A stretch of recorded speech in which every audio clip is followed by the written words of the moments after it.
If you spit on my officer again, we're going to add an additional charge. You understand that? Do you understand? Police brutality! Shut up.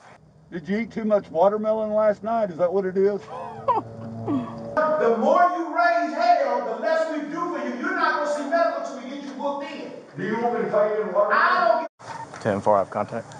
What's going on, my man? I'm looking at the United States Navy vet. I'm looking for those little mobility scooters. Okay.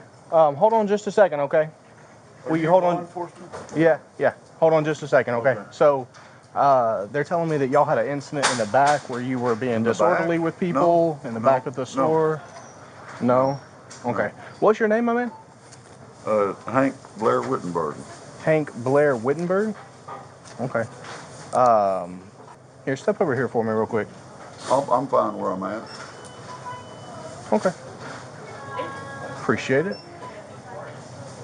6-2 Central, 27 out of Texas. So what happened, man? I'm trying to get medicine. My toe is in bad shape. Okay. Come on. You want to see their it? way. You want to see my toe? 0-5 out of Texas. Do you want to see my toe? No, I'm okay. You're with Athens. Yes, sir. Athens, Clark Do you County. know Appling? It sounds familiar. She's in the jail. I don't know. So that would You be. know John Q. Williams. Yeah, he's the sheriff. That's right. For that would be. So I'm a. How long you been with him? About 2 years, but I'm a county, like a county police. I'm not a sheriff's deputy. So Y'all have so many different types of police here. We do. So you don't work for the sheriff's department? No, I work Clark County Police Department. There's such a thing. Yep. Clark So County Police. Is this Clark County? Yeah. This is not an incorporated area. No. It's not a city. No, I have jurisdiction in all of Clark County, though. Yeah, but is this a city at all? No, we're outside of the city limits, I believe. Oh, that's why you're here. What do you mean? Well, this is your jurisdiction. Central. Will you see if you can get the collar to meet me at the front? Are you wanting to take me to jail? No, I don't want to take anyone to jail. So basically, they called and said that you were being disorderly and you were throwing out like racial slurs and stuff like that. So I'm going to talk to them, see what they want to do, if they want to just have you leave, if they want to have you barred, and see what they want to do. Okay, and then I'm trying to get my medicine. My toe. I A understand. doctor told me that it may be amputated. Okay. Including the foot. Okay. Can I show you this? No, I don't care to Do see you it. trust me? It's okay. Do you trust me that what I'm telling you? I mean, I understand that your foot's probably hurt. No, it's Go not. ahead. There's a hole in it that big around. That sounds. United States Navy veteran. Did you serve? Clark County Police. Did you serve? No. Thank you for your service. I appreciate it. As a county police for 2 years. Yep. Well, just over 2. How old are you? 30 something. Okay, 32. you don't know how old you are. 51st Basic Peace Officer Academy, 1992. That's impressive. Is it impressive? Because you were in diapers at the very best. Probably, yeah. Were you born in 92? Yeah. You were in diapers. Yeah. Okay, young. Are we done? No, not yet. Well, let me leave. No, not yet. Take me to jail. No, not yet. United States Navy veteran, and don't you forget it. Okay. Hello. Oh, okay. Let's not go there, okay? If you don't like it, take me to jail. Take me to jail, bud. If you don't like it.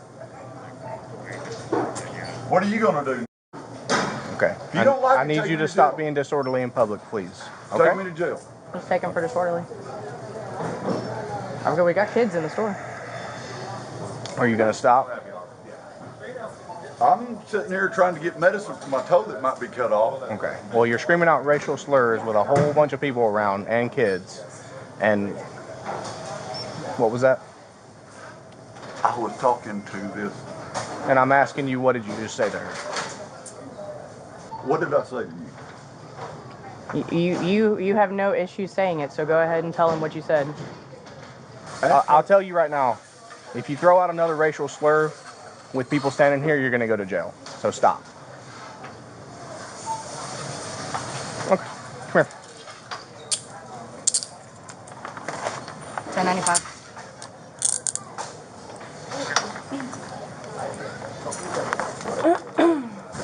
Who's our caller and do they want him barred?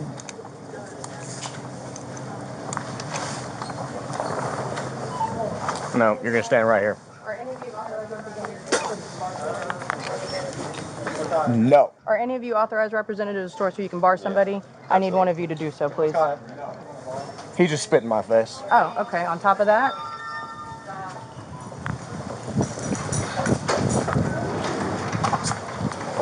Police brutality. Police brutality. I got my stuff in there too. I got a chair and a phone charger. Police brutality. have a seat. Wait. Police Wait, brutality. I'm gonna search him You real didn't quick. search him yet? Okay. If you spit on my officer again, we're going to add an additional charge. You understand that? Do you understand? Police brutality. Shut up.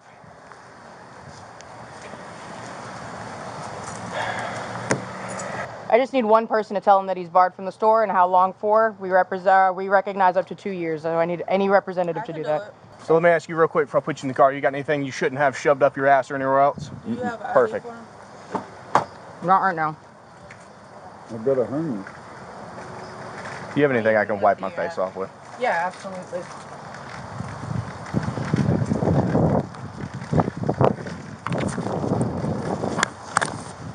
Do you have your ID with you? My ID. Okay, that's fine.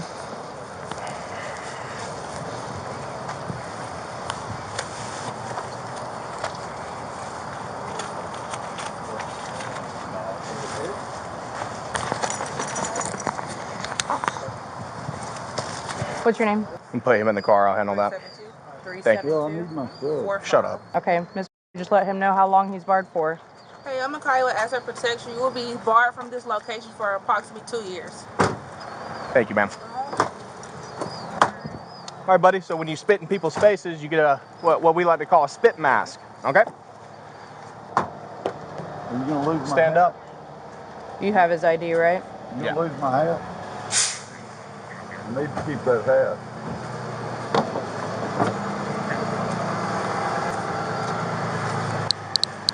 So this happens when you spit in people's faces, yeah? See, your nose is not covered. You can breathe. Sit down. Sit down. Hey, Captain. This lovely gentleman just spit in Officer Young's face. I'm gonna get my hand sanitizer. So he's spit mask for now. Get you some white. I got some hand sanitizer. I'm gonna wipe my face off with. Bring in some facial wipe.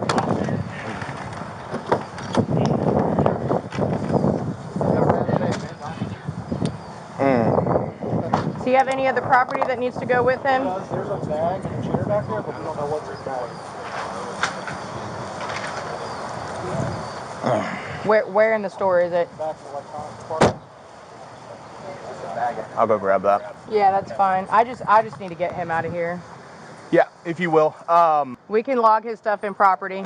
That's what I was gonna say. I'll submit it into evidence for property. That's fine. It'll go into evidence. All right. Yeah, it went in my eye. Sorry about that, boss. It's all good. It happens. Thank you, my man.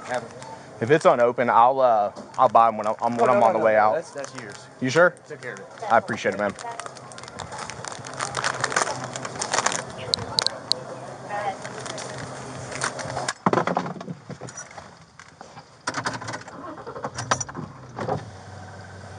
Hey, Shane. Hey, We're taking him. He just spit in Young's face, so he's going. I just want to get an eyeball of it. Yeah, you might look and see if you've dealt with him before. Everybody else has. This is the sixth call on him in a month. So, now I know what he looks like. Okay. See what he looks like too. Hey there. All right, we got him. Thank you, guys. All right, dude. Do I need a seatbelt on? Are you gonna spit on me? Hey, Rick. Hang tight. Will you come and help me seatbelt him in, please?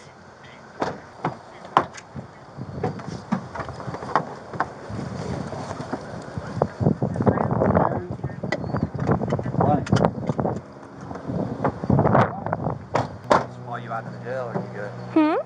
Are you guys wanting to talk to him? No. Really? Yeah, we just want to see who he was. Okay. Yeah, no, I think I'll be all right. Thank you. VA told me I have slight PTS. I don't like to think of it as a disorder, so I just call it post-traumatic stress. According to the United States Navy, I'm a weapon. I don't consider myself that, but I don't want to get anybody riled up either. They're very violent. I'm from Texas, though. I'm a Texan. United States Navy veteran. Hank, keep your eye on the road.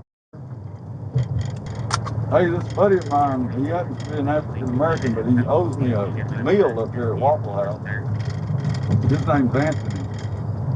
He's a nice guy, though. Black is the ace of spades, but he's not a like you. He's a nice guy.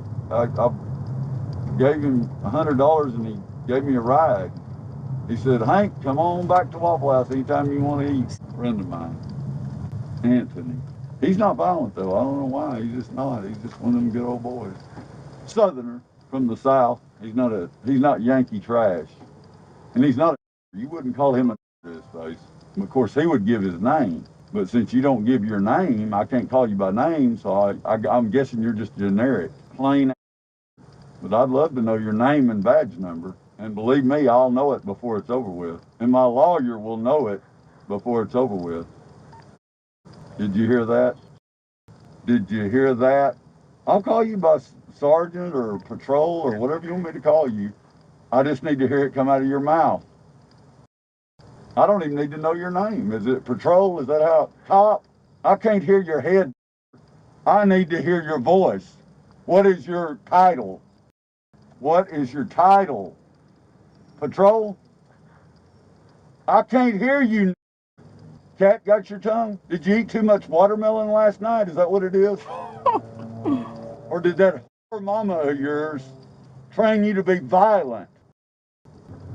Okay, patrol. Patrol officer, no name. But for short, we'll just call you patrolman. Oh, I forgot, you're a woman. With no military experience. Yankee patrol officer. Trying to get Brian Kemp reelected.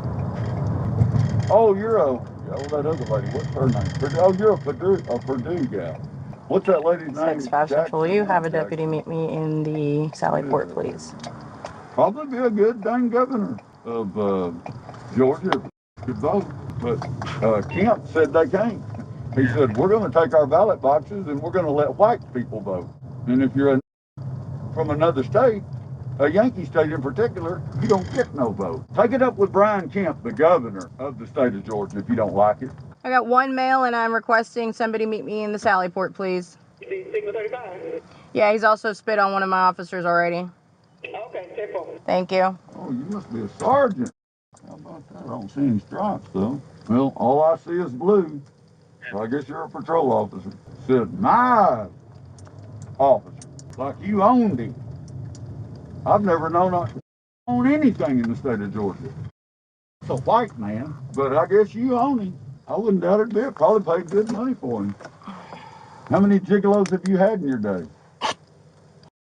Is that a better word? That's not racial. 6-5 Central. Patrolman from Virginia, big fat. They bring a lot less than a white. Got $20 for a blowjob. How much do you charge? We got Hank Wittenberg. Hank Blair Whitlow. Enjoy. Dude, you missing me, buddy? Are you going to keep Appling away from me? Don't worry, Applin. He don't like me neither. Hands up on the Hands up on the Thank you kindly. There we go. Yep, that's it. You're welcome. regularly. Good though. I said I'm pretty good. Ask McAllister to get it. Ask McAllister. My good. I just want to know good. Please don't call like that, okay? Oh my God. He gave me all the trouble last time. Oh, he's been mouthy the entire time, the whole ride over. That was all time. all kind of Oh yeah, same. Apparently I'm. He seen me because he seen me when I left here. He was walking and I stopped. I said, "Oh, you still feel that way now that we're outside of the jail?" No, get away from me! Get away from me! No. Oh, I have been called all kinds of N-words. I was told that I was violent. Apparently, Cat got my tongue because I refused to answer him. And so he said, "I want to call you by your name, but I can't because you won't tell me your name. So I'll just call you the N-word." Well, all right then. They told me that I was violent. Said that my mom was a taught me how to. Oh, apparently I couldn't talk because I ate too much watermelon last night. Oh, hey. Lord. Yeah, he's been quite colorful today. I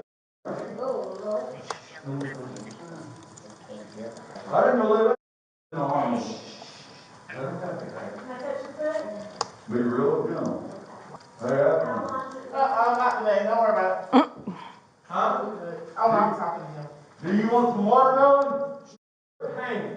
You want watermelon? Hey. Shut up! Shut your goddamn Oh my God. Y'all gonna have to call EMS out here. I'm not taking him to the hospital. And she said, I'm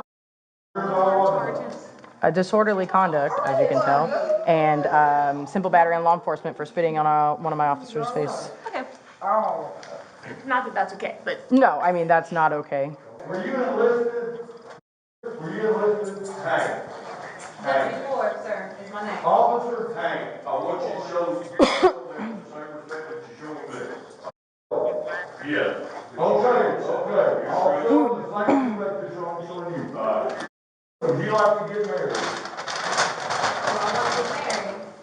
I'm planning to get married soon, yes, sir. Are you going to marry a white man? A white man doesn't have you. White man. He must be a... What's a white man? I don't know if you know this, though. It hurts my ears. Are you not Medicaid? You tell me. You're the nurse. You want to tell me? Oh Lord. Copland's name. He's been long got out of jail. Copland's I'm sorry. He needs to be cleared. That's what I need. My medicines are out. Come back. But they need to clear him.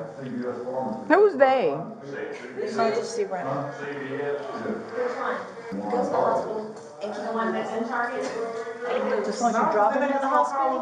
Drop him in the hospital. Hank needs to get that foot taken care of because I just made a statement yesterday to an attorney that no, we do not have any gangrene in the jail. Okay, well let me go get my cell phone so I can let my supervisor know. Y'all let me back in, please. Just kidding. I'm not coming back in. Well, let me out. I'm not coming back. Bye. Hey, I just want to let you know that I'm going to be tied up on this for a little bit. The gentleman that we arrested out at Target that spit in Young's face, took him down to the jail. They're refusing him because he's got some kind of issue with his foot. So now I'm going to have to take him over to regional. Evidently, he's got a hole in his foot that apparently was there from the last time he was released from 600, but now he's got to get it cleared with regional before he can come back. Okay.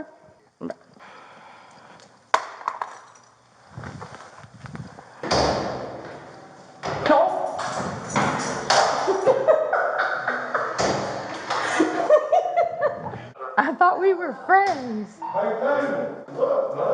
Give about your foot. I give about your foot. We don't, till you. Yeah, I am. I don't need no backup. All that. But this is what I'm gonna tell you. The more you raise hell, the less we do for you. You're not gonna see medical till we get you booked in. Do you want me to tell you what? I don't give a what you say. Question. I don't answer You know what? Then guess what? Shut this door, leave it, you can go. Devin Bye. Holla at you. Devin, What? Can I get my... Never mind. I'll come back and get cuffs later. You talk. Picture yourself walking down the aisle of your local grocery store or retail outlet. You have your kids with you, or maybe you're just grabbing a prescription after a long day at work. Suddenly, the air is shattered by screaming. Not a cry for help, but vitriol, hateful racial slurs being hurled at shoppers and staff alike. Your heart rate spikes. You look for security. You wonder, is this legal? Can someone just scream this stuff in public? We often hear the phrase freedom of speech thrown around as a shield for the most abhorrent behavior. But today, we are going to look at a case that draws a very sharp, very expensive line in the sand. We are going to examine what happens when an individual decides that their right to be loud supersedes everyone else's right to be safe, and what happens when that entitlement turns into physical assault on a police officer. On May 25, 2022, in Athens, Georgia, officers responded to a Target store for a man who wasn't just causing a scene, he was terrorizing the employees. What follows is a masterclass in police patience, a textbook example of how racism is used as a weapon of intimidation, and a harsh lesson in the legal consequences of spitting on a badge. This video matters because it dismantles the myth that you can say whatever you want, wherever you want. It matters because it shows us the immense restraint required of modern police officers when faced with vile racial abuse. And it matters because, by the end of this analysis, you will understand exactly how a disorderly conduct ticket escalates into a violent felony charge. As we dive into this, I want you to ask yourself a difficult question. If you were the officer in this video, specifically the officer being targeted with racial slurs and bodily fluids, would you have been able to keep your hands to yourself? Before we dissect the legal mechanics, let's establish the timeline of what you've just watched. The incident takes place inside a Target in Athens, Clark County, Georgia. Officers are called to the scene regarding an older male, later identified as Hank Blair Wittenberg, who is reportedly yelling racial slurs at customers and staff near the pharmacy. When the primary officer arrives, the tone is deceptively calm. Wittenberg is sitting on a motorized scooter, appearing somewhat frail. He immediately plays the veteran card, mentioning his service in the U.S. Navy, and attempts to deflect the investigation by talking about a medical issue with his toe. However, as the officers attempt to investigate the complaint, Wittenberg's demeanor shifts. He becomes belligerent, refusing to acknowledge the disorder he caused. The situation escalates when he refuses to leave, demands to be taken to jail, and then, in a moment that seals his fate, spits in the face of a female officer while hurling racial epithets at her. The officers then place a spit hood on him, a mesh device designed to prevent the transmission of communicable diseases and stop further assault. The video concludes with a transport to the jail, and subsequently the hospital, during which Wittenberg unleashes a torrent of racist abuse, calling the officer the N-word, making references to watermelon, and claiming police brutality despite being the aggressor. He is ultimately charged with disorderly conduct and simple battery on a law enforcement officer. But those words on a charge sheet don't capture the intensity of what happened. To understand that, we need to look at the law. One of the most common misconceptions in American society is the scope of the First Amendment. You will often hear suspects in these videos scream, "I have freedom of speech," as they are being handcuffed. Let's be crystal clear. The First Amendment protects you from the government persecuting you for your speech. It does not give you the right to stand on private property, like a Target store, and scream obscenities that disrupt business operations. In Georgia, as in most states, this behavior falls under disorderly conduct. The statute generally defines this as acting in a violent or tumultuous manner toward another person, whereby a reasonable person would be placed in fear of safety. It also includes fighting words, words which, by their very utterance, tend to incite an immediate breach of the peace. When Wittenberg stands in the pharmacy line shouting racial slurs at other customers, he is not exercising free speech. He is breaching the peace. Target is a private business. They have revoked his license to be there. Once he refuses to leave or stop the disruption, he is trespassing and acting disorderly. But the legal line is crossed from nuisance to violent criminal the moment he spits. In the eyes of the law, spitting on someone is battery. It is an intentional, offensive physical contact. When the victim is a police officer acting in the line of duty, that charge is elevated. It doesn't matter that it's just spit and not a punch. Bodily fluids carry disease. Spitting is considered one of the most degrading and biologically dangerous forms of assault. Legally, the moment that saliva left his mouth and hit Officer Young's face, the entire dynamic shifted. The officers no longer needed to debate him. They no longer needed to ask him to leave. They had probable cause for a violent crime. Any negotiation regarding his toe or his veteran status ended right there. Throughout the video, Wittenberg repeatedly cries out, "Police brutality." He screams it while he is sitting in a chair. He screams it while officers are standing 3 feet away from him. He screams it while he is safely buckled into a patrol car. We see this tactic used constantly in body cam footage. Why? Because suspects know that police brutality is a trigger phrase. In the age of viral media, shouting those words is an attempt to summon a crowd, to get witnesses to pull out their phones, and to make the officers hesitate. It is a weaponization of real social issues for personal gain. However, in a court of law, police brutality has a specific definition. It falls under excessive force. The standard comes from the Supreme Court case Graham v. Connor, which asks whether the officer's actions were objectively reasonable given the facts of the moment. Let's apply that standard here. The suspect was verbally aggressive and then spat on an officer. He was passively resisting commands and actively assaulting via spitting. Did the officers beat him? No. Did they tase him? No. Did they tackle him to the concrete? No. The officers actually used less force than the law arguably allows. When a suspect spits on you, that is an active assault. Officers are generally trained to secure the suspect's head or take them to the ground to prevent a second assault. In this case, they simply handcuffed him and applied a spit hood. The disconnect between Wittenberg screaming brutality and the video showing officers gently adjusting his seatbelt is glaring. This is why body cameras are just as important for police protection as they are for citizen protection. Without this footage, a claim of "they beat me up" might hold weight. With the footage, the claim is laughably false. Real police brutality involves force that is disproportionate to the threat. What we see here is a suspect desperate to be a victim, finding out that the camera is an impartial witness. Now let's evaluate how the officers handled this. This is a complex interaction because it shifts from a wellness check vibe to a violent arrest very quickly. The primary officer starts with what we call rapport building. He hears the suspect mention the Navy and he engages with it, thanking him for his service and listening to the complaints about the tow. This is good policing. He is trying to de-escalate.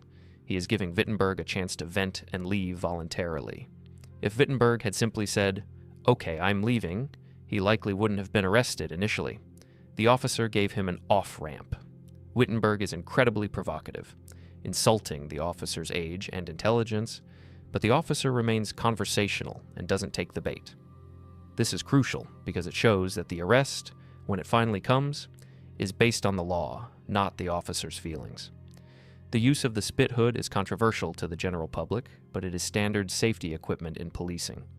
It does not restrict breathing, it merely catches fluids. Once Wittenberg spat, applying this device was not only appropriate, it was mandatory for the safety of the transporting officers. There is a moment later in the video where Officer Young, the victim of the racial abuse and the spitting, vents to her colleagues. Some might argue this is unprofessional, but from a human perspective, it is a necessary release valve. Police officers are not robots. Being called the N-word repeatedly and having a stranger spit in your eye is traumatic. The fact that she maintained her composure in front of the suspect is what matters legally. Venting to a supervisor afterwards does not violate the suspect's rights. It just shows the human toll of the job. We need to talk about the role of racism in this video. Wittenberg doesn't just use profanity, he uses specific, historical, and hateful racial imagery. He calls the black officer a jigaboo, asks if she ate too much watermelon, and questions her intelligence based on her race. Legally, does this change anything? While hate speech alone isn't always a crime, it provides context for the intent of the crime. When he spits on her, the defense might try to argue it was accidental, or a spasm, or just talking. The racial slurs prove malice. They prove that he targeted her specifically because of who she is. This makes the prosecution's case for battery much stronger. Georgia also has a hate crime statute that allows for enhanced sentencing if a crime is motivated by bias against race, color, religion, etc. By coupling the physical assault with explicit racial slurs, Wittenberg opens himself up to these enhancements. He took a misdemeanor situation and painted a target on his own back for a much harsher sentence. Furthermore, judges and juries are human. A disorderly conduct case involving a grumpy old man might get dismissed or result in a small fine. But when the evidence shows that same man calling a female officer the N-word, the reservoir of judicial leniency dries up instantly. His racism eliminated any chance he had of being seen as a confused elderly veteran. If you watch enough body cam footage, you start to see patterns. Hank Wittenberg fits a very specific archetype that police encounter frequently, the entitled instigator. He repeatedly mentions his status as a cool United States Navy veteran, as if it is a punctuation mark for his sentences, attempting to use his past service as a shield against his current behavior. He believes that because he served, he is exempt from the rules of civil society. This is a common manipulation tactic that puts the officer in a bind, but the officer handles it perfectly by acknowledging the service without letting it excuse the abuse. Wittenberg also displays weaponized victimhood, flipping the script to claim he is the one being mistreated despite screaming slurs and spitting on people. This is Darvo: deny, attack, and reverse victim and offender. He is trying to gaslight the officers and bystanders into thinking he is the victim. His attitude implies an "I pay your salary" mindset, quizzing officers on jurisdiction and treating them like subordinates. Recognizing these patterns helps us understand that this wasn't a mental health crisis in the traditional sense. This was a crisis of ego.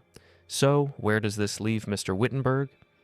He faces a baseline charge of disorderly conduct for breaching the peace in Target. More seriously, he faces simple battery on a law enforcement officer. In Georgia, this is usually a misdemeanor, but when committed against a police officer engaged in their duties, it is a misdemeanor of a high and aggravated nature. This can carry up to 12 months in jail and significantly higher fines.